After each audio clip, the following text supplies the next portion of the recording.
Hello beautiful people, welcome back to my YouTube channel. My name is Miss Evans Ogochukwu, and in today's tutorial I'll be teaching you guys how to make this simple and classic short pleat gown. Remember in my previous tutorial I taught you guys how to cut and draft this simple dress, but in today's tutorial I'll be teaching you guys how to make this dress.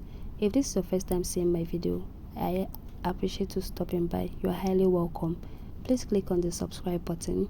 Click on the notification button as well. It's going to remind you anytime that I release a new video. Okay, so guys, let's get the work started. I'm now showing off what I cut in my previous video. This is my flay for my skirt parts.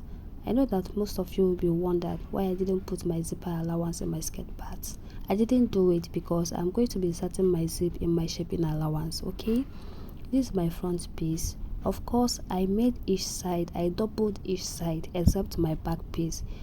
I have two front pieces, but I doubled them, so I'll be having 4 pieces of my front part of the dress because of the button that will be inserting at our front. Okay, so this is it. So guys, the first thing that I'm now going to do is to do our facing for this my front piece.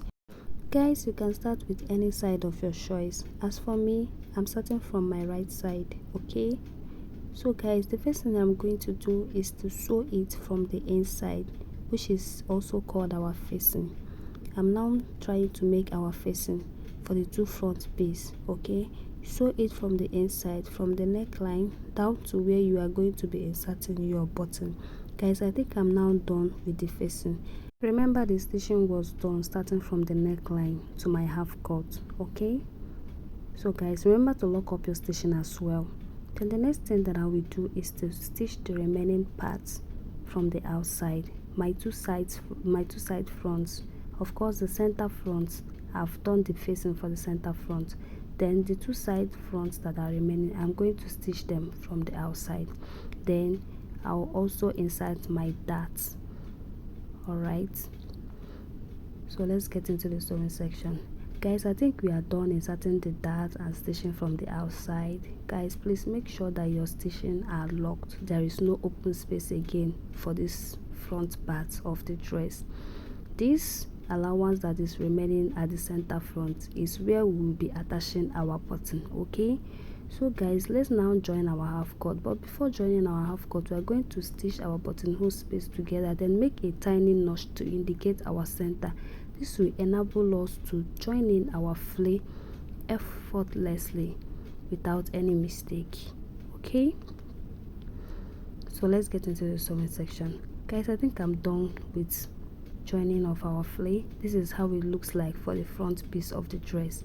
Then let's get into the back piece. This is the back piece of my dress. Of course, this is the skirt part and the top as well.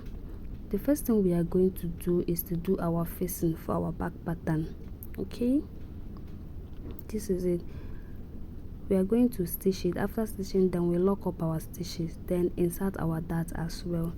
Guys, after stitching, this is how it's going to look like after stitching. Of course, I've stitched and I've also locked my stitches. I've also inserted my dart as well for my back piece. Remember, there is no zipper allowance because we'll be using our shaping allowance for our zipper allowance. Guys, I made a tiny notch at the center to indicate my center for the top part. We are also going to notch our center for the skirt part to indicate our center for the skirt part. Then we are now going to join them together. So guys, after joining them together, this is how it looks like. So guys, the next thing that I'm now going to do is to join the shoulders. I'm now going to join the two shoulders. All right, make sure that they are sitting accurately on both sides, and make sure that your facing for the back piece is inside, like you put them inside. Make sure that everything is accurate for you to not to make mistake while stitching this dress. Then after joining the shoulders, this is how it looks like. I'm done joining the shoulders. Okay, the next thing that I'm now going to do is to shape my material. But before shaping it, make sure that your buttonhole space is sitting accurately adjacently at each other. Use pin and pin it up if it's going to be difficult for you, so as not to make mistake while taking your measurement for shaping.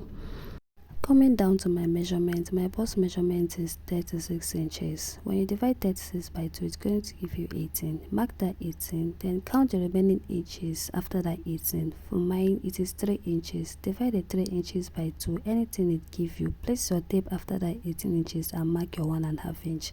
Then for my waist measurement, I got that 31 inches. Then I divide 31 inches by 2, it gave me 15.5. I'll mark by 15.5. Then the remaining one is 1.5. I now divided it into 2, it gave me 0.8. Then I went down by that 0.8. So guys, I joined them together, my waist and my bust measurement. Then I am going down from my waist measurement by 0.8 inches. I will use it to shape my flay. Okay, this is how to shape a flay, a very simple way to shape your flay. You use whatever you get in your waist measurement to shape it down. Okay, the same thing is going to be applicable to the other side. So guys, let's get into the sewing section.